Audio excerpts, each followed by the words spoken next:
Hello, this is the PRO Motors channel. We're taking apart a D245 engine from a diesel PAZ bus.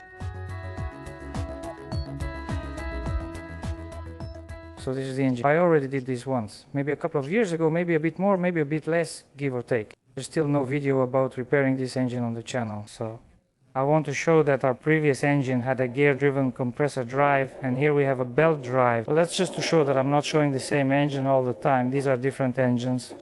What do we need to do? As usual, disassemble, check for defects, inspect and decide. So what's special about this engine? This engine has two crankshafts. Yes, that's right. This is a D245 engine with two crankshafts. If you don't believe it or have doubts, I'll show and explain everything you see for yourself. So what are we doing now? As usual, we're first removing all attachments, pipes, brackets, manifolds, filters, etc. But first we'll probably remove the frame, right? That's the first thing. We'll remove the frame, then all the attachments, and then we'll take everything apart as we go.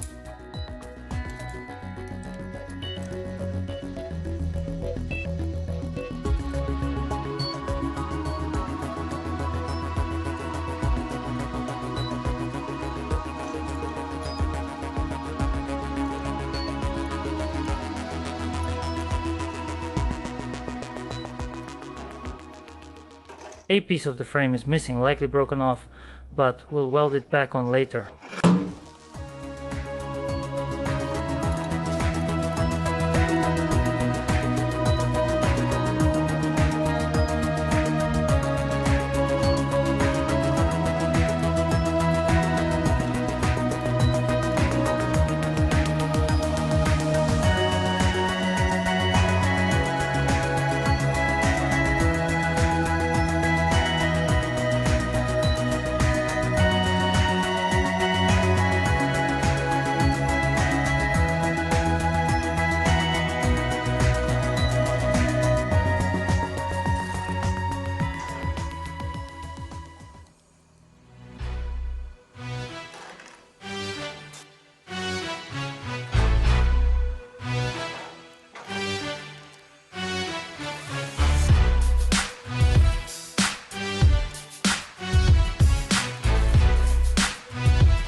Alright, so I'm removing the pump. I've taken off the high pressure tubes, then I unscrew this bolt here. After this bolt I need to unscrew this oil supply hose to the pump, and then I need to unscrew this fitting where the hose is attached. Then I need to unscrew one more bolt.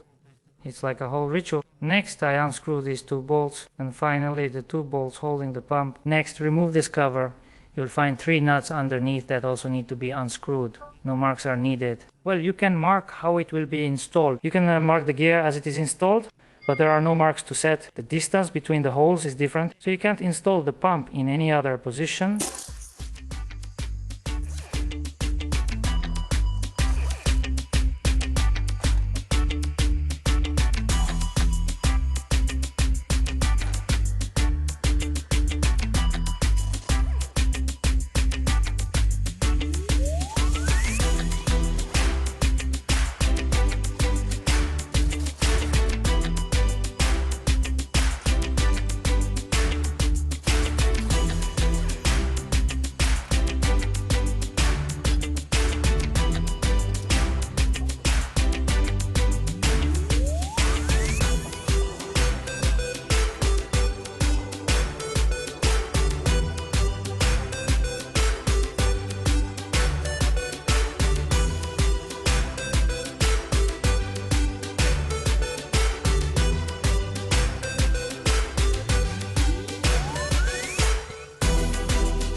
Rust appeared after washing with a Karcher because water got in through the loose cover.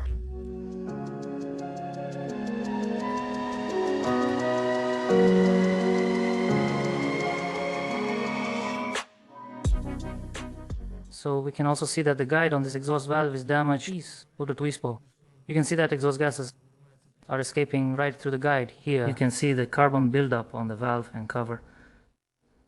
Oil is also accumulating and burning on the cover. Look how much there is.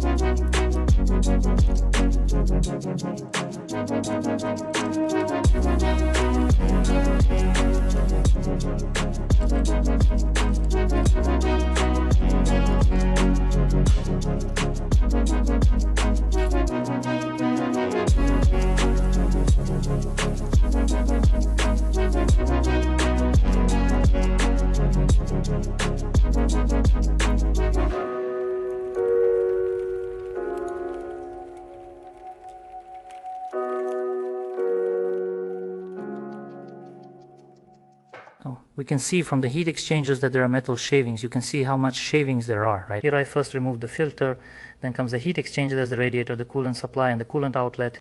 Oil flows inside, cools down, and we can see a layer of shavings beneath it.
I've removed almost everything and now only have the bare block head and oil pan left. Next, I'll remove the rocker arms. I'll remove the injectors, then turn the engine over and take off the timing cover, front cover and oil pan.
Alright, so I've removed the head. We can see that one valve is stuck open. Apparently the one with the damage guide. While washing it, water got in and caused rust. It might have reached the cylinder liner. We'll take it apart to check. In theory, there's not even much wear on the cylinder liners. Because like I said, this engine was rebuilt maybe 2 or 3 years ago. I put in a new piston assembly, a new crankshaft on top. I don't remember exactly, so I'll take it apart. The head is off. Now, I'll either turn the engine over or lay it on its side, whichever works best.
I removed the oil pan, oil pump and clutch basket.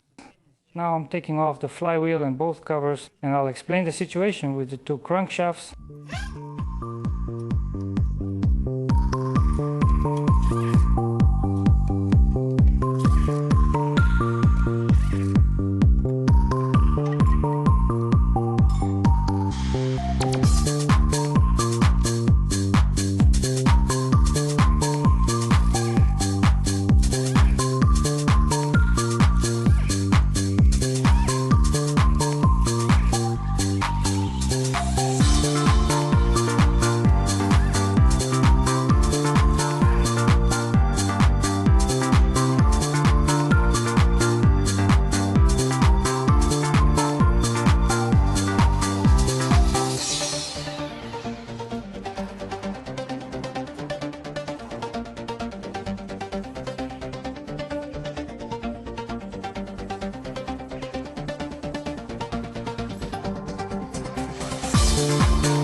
As you can see, I removed the intermediate gear and unscrewed its bushing.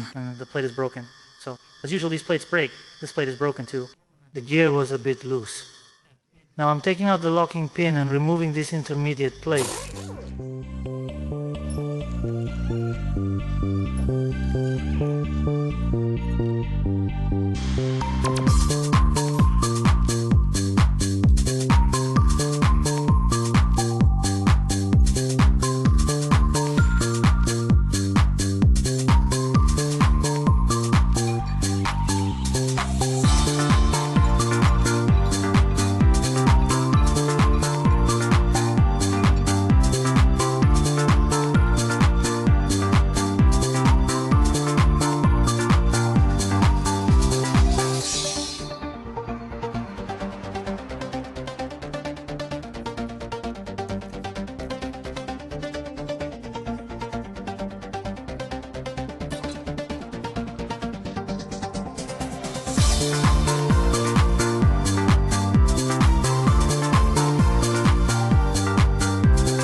I set the engine on its side and now need to remove the pistons. To avoid heating them, I clean off the carbon buildup so the pistons can be removed by hand.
I've removed the pistons and both the bearing, and the pistons are still in working condition. Of course, there are still some scratches, but that could have happened because of the metal shavings that are currently in the engine. But overall, everything is still in working condition. It could still run for some time. Alright, now for the most interesting part.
So as you can see, just like I said, there are two crankshafts. One turned out a bit smaller, the other a bit bigger. Honestly, I thought I broke it somewhere near the first journal. I even mentioned it in one of the videos. I had the feeling that it broke somewhere around here, right? This part moved easily, but I was wrong.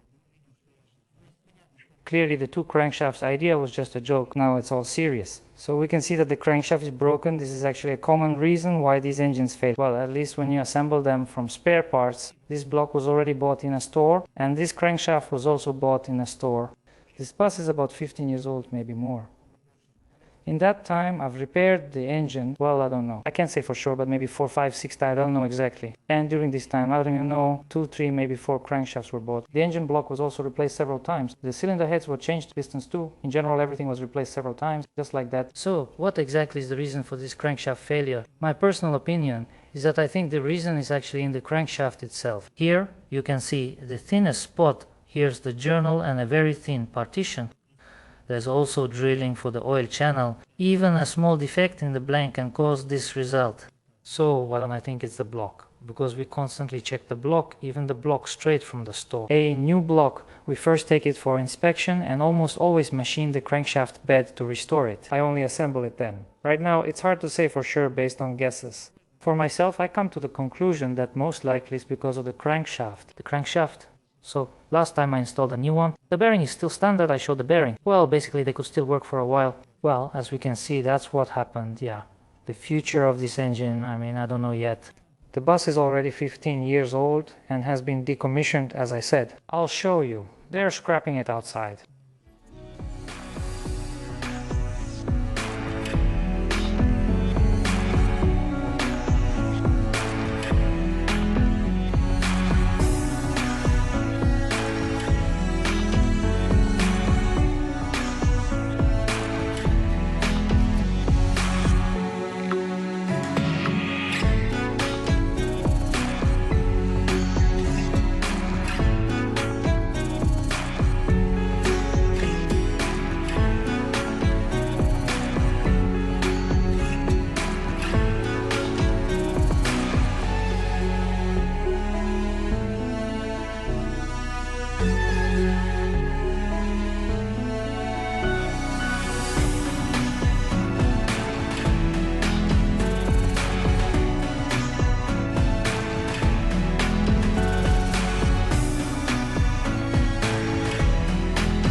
So, well, the bus itself was already in such bad shape Yeah, you could say it was in terrible condition. And on top of that, it was the last straw. Yeah, the engine started knocking, the crankshaft broke, and that was it. The decision was made to decommission the bus because of the engine. I don't know yet. I don't know myself yet, but maybe I think I'll do it. They will be assembled. I also have a disassembled engine here on the shelf. As you can see, here's the crankshaft. The crankshaft, I think, needs to be ground here. In general, I don't remember all of this right now. I need to recall everything, look through it all, get into it, and so on. Most likely, this engine will be assembled. It will be used as well, I don't know, a backup or a spare. We also have a few more buses like this, about 15 years old. But at one time, we bought 3 or 4 PSZ buses. I don't remember exactly. This engine will most likely be assembled and used as a spare or backup. But if this engine is assembled, it will probably be put together mostly from old parts. Yes, I'll use everything I have. Some parts from this engine, others from that. That's how it will be. Well, I know for sure that this block will be used and that crankshaft will be used. As for the camshaft, it doesn't really matter which one. They're good in both engines. Only a few new parts will be added. Well, maybe the bearings, maybe the rings. I think the sleeves will stay the same. The pistons might also stay the same. So that's how it is for now. These are just thoughts out loud for now. If I do end up assembling it, there will definitely be a video. That won't happen soon, maybe in a few months or half a year. For now, I can't say for sure. This is an interesting case with a broken crankshaft. I don't think I've shared any videos about a broken crankshaft on my channel yet. Here's the video of a D245 with 2 crankshafts. Thanks for watching, good luck and goodbye.